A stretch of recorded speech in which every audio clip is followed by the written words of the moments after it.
H.P. Lovecraft. The Tomb. Sedibus ut sultum persidius in morte quiscam. I probably butchered that. In relating the circumstances which have led to my confinement within this refuge for the demented, I am aware that my present position will create a natural doubt of the authenticity of my narrative. It is an unfortunate fact that the bulk of humanity is too limited in its mental vision to weigh with patience and intelligence those isolated phenomena seen and felt only by a psychologically sensitive few, which lie outside its common experience. Men of broader intellect know that there is no sharp distinction betwixt the real and the unreal, that all things appear as they do only by virtue of the delicate individual physical and mental media through which we are made conscious of them. But the prosaic materialism of the majority condemns as madness the flashes of supersight which penetrate the common veil of obvious empiricism. My name is Jervis Dudley, and from earliest childhood I have been a dreamer and a visionary. Wealthy beyond the necessity of a commercial life, and temperamentally unfitted for the formal studies and social recreations of my acquaintances, I have dwelt ever in realms apart from the visible world, spending my youth and adolescence in ancient and little-known books, and in roaming the fields and groves of the region near my ancestral home. I do not think that what I read in these books or saw in these fields and groves was exactly what other boys read and saw there. But of this I must say little, since detailed speech would but confirm those cruel slanders upon my intellect, which I sometimes overhear from the whispers of the stealthy attendants around me. It is sufficient for me to relate events without analyzing causes. I have said that I dwelt apart from the visible world, but I have not said that I dwelt alone. This no human creature may do, for lacking the fellowship of the living, he inevitably draws upon the companionship of things that are not, or are no longer, living. Close by my home there lies a singular wooded hollow, in whose twilight deeps I spent most of my time, reading, thinking, and dreaming. Down its moss-covered slopes my first steps of infancy were taken, and around its grotesquely gnarled oak trees my first fancies of boyhood were woven. Well did I come to know the presiding dryads of those trees, and often have I watched their wild dances in the struggling beams of a waning moon. But of these things I must not now speak. I will tell only of the lone tomb in the darkest of the hillside thickets. The deserted tomb of the Hydes, an old and exalted family whose last direct descendant had been laid within its black recesses many decades before my birth. The vault to which I refer is of ancient granite, weathered and discolored by the mists and dampness of generations. Excavated back into the hillside, the structure is visible only at the entrance. The door, a ponderous and forbidding slab of stone, hangs upon rusted iron hinges, and is fastened ajar in a queerly sinister way by means of heavy iron chains and padlocks, according to a gruesome fashion of half a century ago. The abode of the race whose scions are here, inurned, had once crowned the declivity which holds the tomb, but had long since fallen victim to the flames which sprang up from a disastrous stroke of lightning. Of the midnight storm which destroyed this gloomy mansion, the older inhabitants of the region sometimes speak in hushed and uneasy voices, alluding to what they call divine wrath, in a manner that in later years vaguely increased the always strong fascination which I felt for the forest's darkened sepulchre. One man only had perished in the fire. When the last of the Hydes was buried in this place of shade and stillness, the sad urnful of ashes had come from a distant land, to which the family had repaired when the mansion burned down. No one remains to lay flowers before the granite portal, and few care to brave the depressing shadows which seem to linger strangely about the water-worn stones. I shall never forget the afternoon when I first stumbled upon the half-hidden house of death. It was in midsummer, when the alchemy of nature transmutes the sylvan landscape to one vivid and almost homogeneous mass of green, when the senses are well nigh intoxicated with the surging seas of moist verdure and the subtle, indefinable odors of the soil and the vegetation. In such surroundings, the mind loses its perspective. Time and space become trivial and unreal, and echoes of a forgotten prehistoric past beat incessantly upon the enthralled consciousness.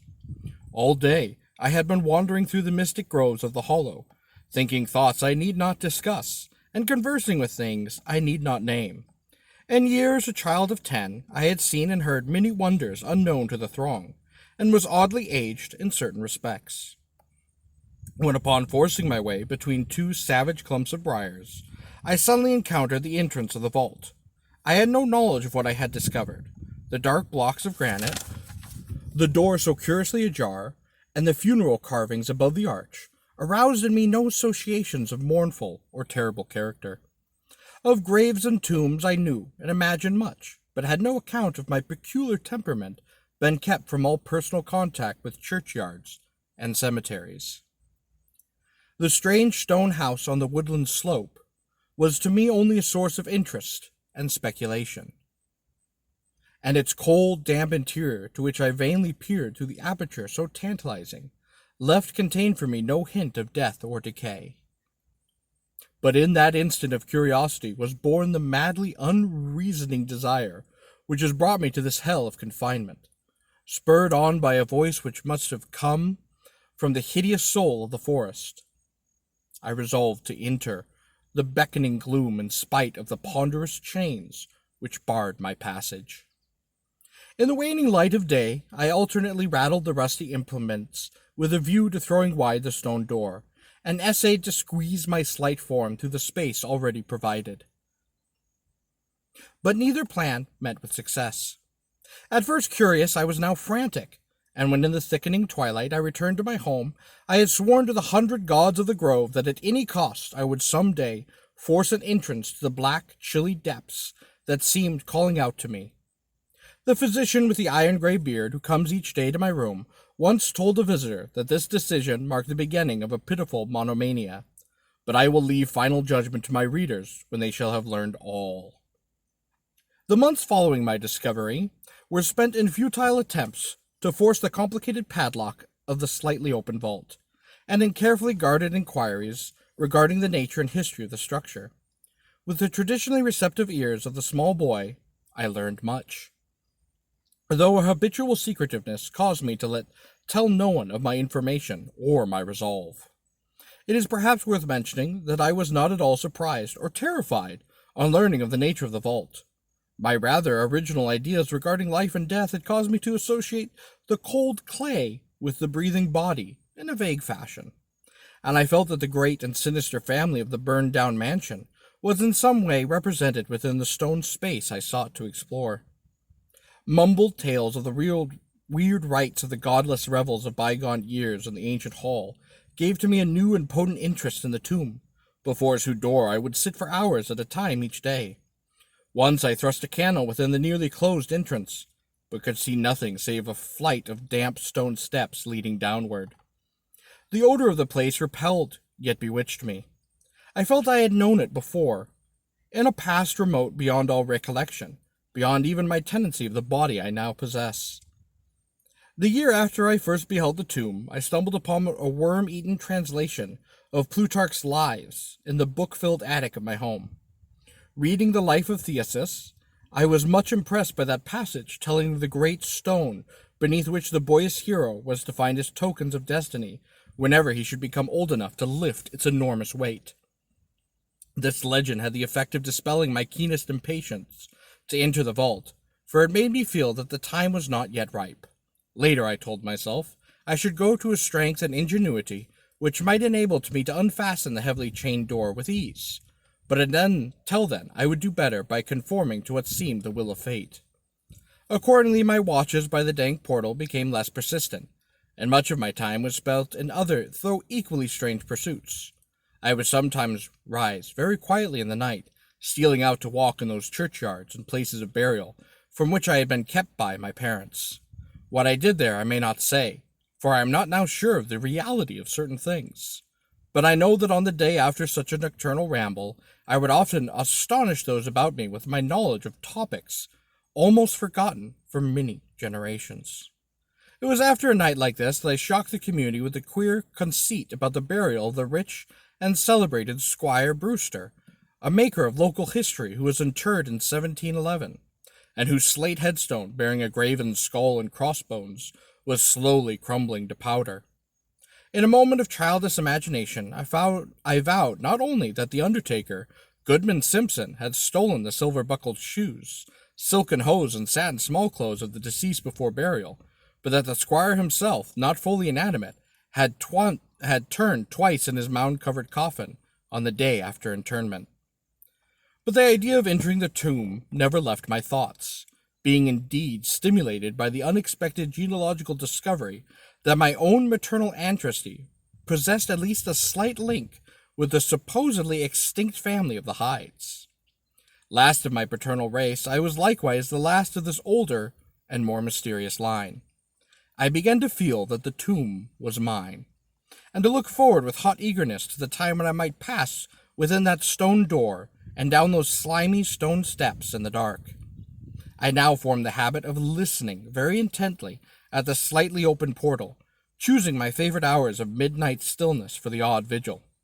By the time I came of age, I had made a small clearing in the thicket before the mold-stained facade of the hillside, allowing the surrounding vegetation to encircle and overhang the space like the walls and roof of a sylvan bower. This bower was my temple, the fastened door my shrine, and here I would lay outstretched on the mossy ground, thinking strange thoughts and dreaming strange dreams. The night of the first revelation was a sultry one. I must have fallen asleep from fatigue, for it was with a distinct sense of awakening that I heard the voices. Of those tones and accents I hesitate to speak. Of their quality I will not speak, but I may say that they presented certain uncanny differences in vocabulary, pronunciation, and mode of utterance. Every shade of New England dialect, from the uncouth syllables of the Puritan colonists to the precise rhetoric of 50 years ago, seemed represented in that shadowy colloquy, though it was only later that I noticed the fact. At the time, indeed, my attention was distracted from this matter by another phenomenon, a phenomenon so fleeting that I could not take oath upon its reality. I barely fancied that I was awoke. A light had been hurried extinguished within the sunken sepulchre. I do not think I was either astounded or panic-stricken, but I know that I was greatly and permanently changed that night. Upon returning home, I went with much directness to a rotting chest in the attic, wherein I found the key which next day unlocked with ease the barrier I had so long stormed in vain. It was in the soft glow of late afternoon that I first entered the vault on the abandoned slope. A spell was upon me, and my heart leaped with an exultation I can but ill describe.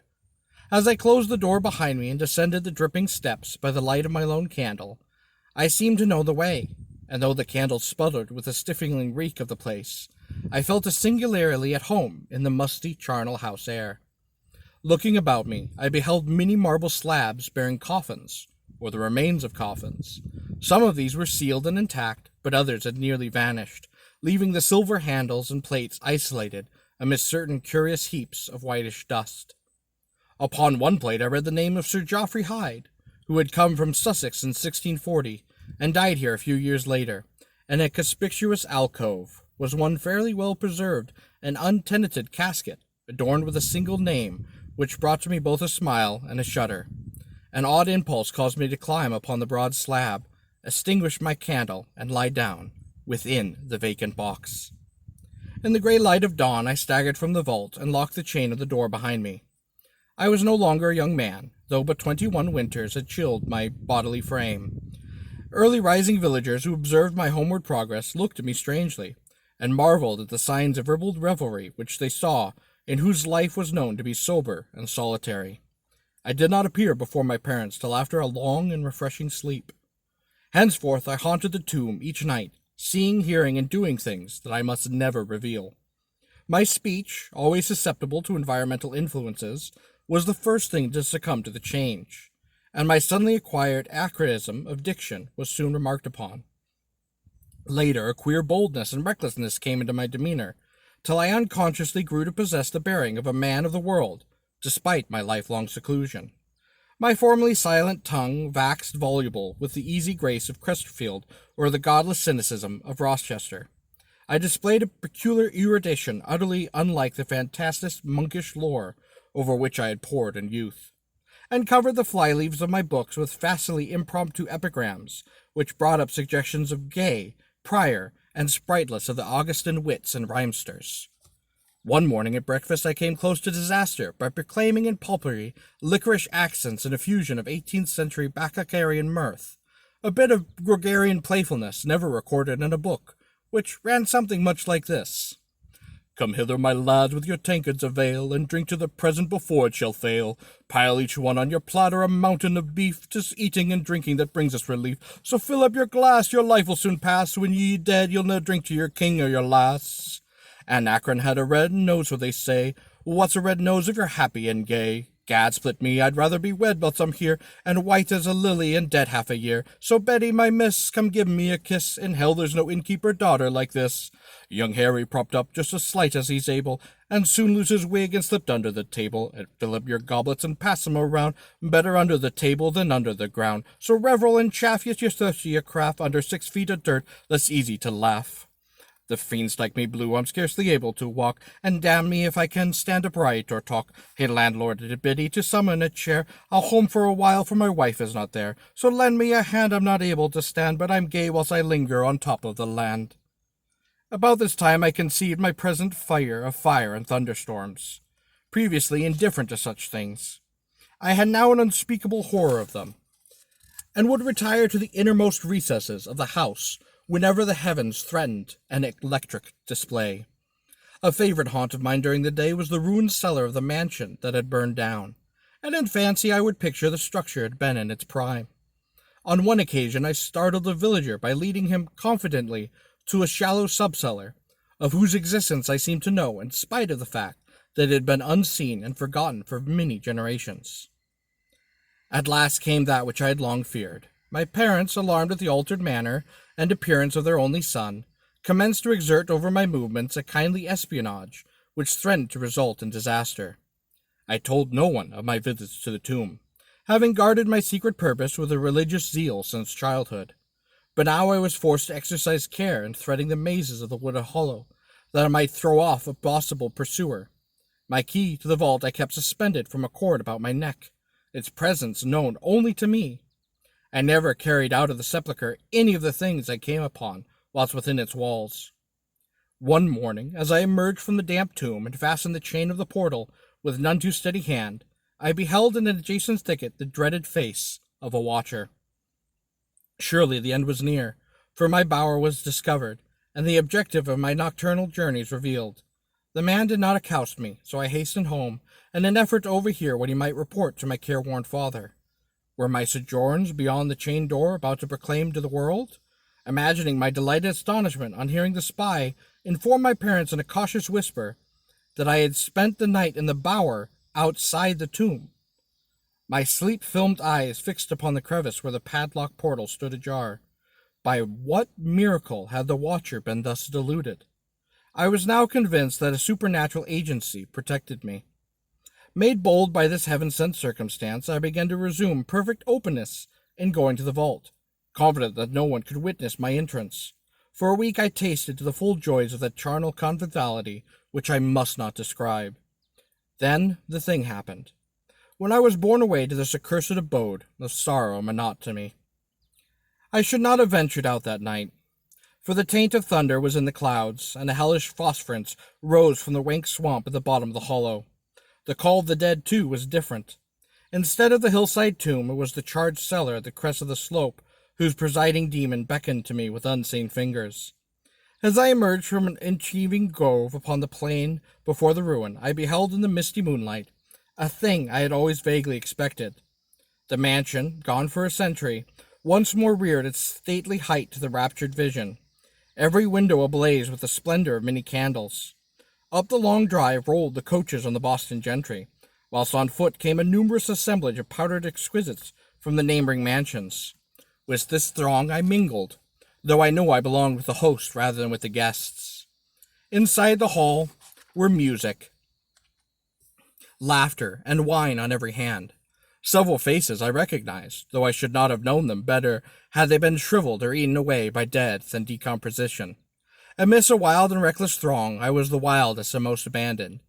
Gay blasphemy poured in torrents from my lips, and in my shocking sallies I heeded no law of God, man, or nature. Suddenly a peal of thunder resonated even above the din of the swinish revelry. Clave the very roof laid a hash of fear upon the boisterous company. Red tongues of flame and searing gusts of heat engulfed the house, and the roisterers, struck with terror at the descent of a calamity which seemed to transcend the bounds of unguided nature, fled shrieking into the night. I alone remained, riveted to my seat by a groveling fear which I had never felt before. And then a second horror took possession of my soul. Burnt alive to ashes, my body dispersed by the four winds. I might never lie in the tomb of the Hydes. Was not my coffin prepared for me? Had I not a right to rest till eternity among the descendants of Sir Geoffrey Hyde? Aye, I would claim my heritage of death, even though my soul goes seeking through the ages for another corporeal tenement to represent it on that vacant slab in the alcove of the vault. Jervis Hyde would never share the sad face of Pollinaris. As the phantom of the burning house faded, I found myself screaming and struggling madly in the arms of two men, one of whom was the spy who had followed me to the tomb. Rain was pouring down in torrents, and upon the southern horizon were flashes of lightning that had so lately passed over our heads. My father, his face lined with sorrow, stood by as I shouted my demands to be laid within the tomb, frequently admonishing my captors to treat me as gently as they could. A blackened circle of the floor of the ruined cellar told of a violent stroke from the heavens, and from this spot a group of curious villagers with lanterns were prying a small box of antique workmanship, which the thunderbolt had brought to light. Ceasing my futile and now objectless withering, I watched the spectators as they viewed the treasure trove, and was permitted to share in their discoveries. The box, whose fastenings were broken by the stroke which had unearthed it, contained many papers and objects of value. But I had eyes for one thing, alone. It was the porcelain miniature of a young man in a smartly curled bag wig, and bore the initials J.H. The face was such that as I gazed, I might well have been studying my mirror. On the following day I was brought to this room with the barred windows, but I had been kept informed of certain things through an aged and simple-minded servitor, of whom I bore fondness in infancy, and who, like me, loves the churchyard.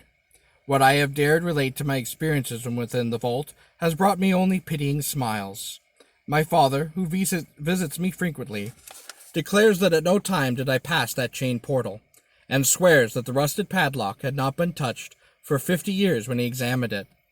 He even says that all the village knew of my journeys to the tomb, and that I was often watched as I slept in the bower outside the grim facade, my half-open eyes fixed on the crevice that leads to the interior. Against these assertions I have no tangible proof to offer, since my key to the padlock was lost in the struggle on the night of horrors.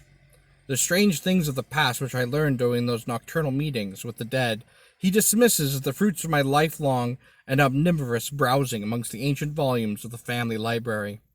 Yet had it not been my old servant Hiram, I should have by this time become quite convinced of my madness. But Hiram, loyal to the last, has held faith in me, and has done that which impels me to make public at least part of my story.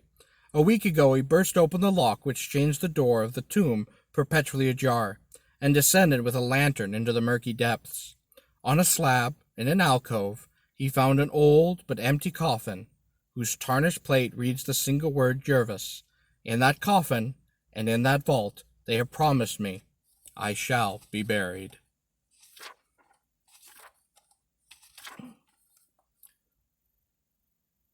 The first story written upon his resumption of fiction writing in the summer of 1917, The Tomb, is one of Lovecraft's most poetic tales. He noted that the inspiration of the tale was a walk through a Providence cemetery where he saw an old tombstone dating to 1711, a date he actually used in the story, and wondered, why could I not talk with him and enter more intimately upon to the life of my chosen age? The poem included in the story was written in a much earlier date. The existing manuscript bears the title Gadamus, or Let Us Delight, and is a surprising instance of a drinking song written by a teetotaler. The story first appeared in the Vagrant in March of 1922.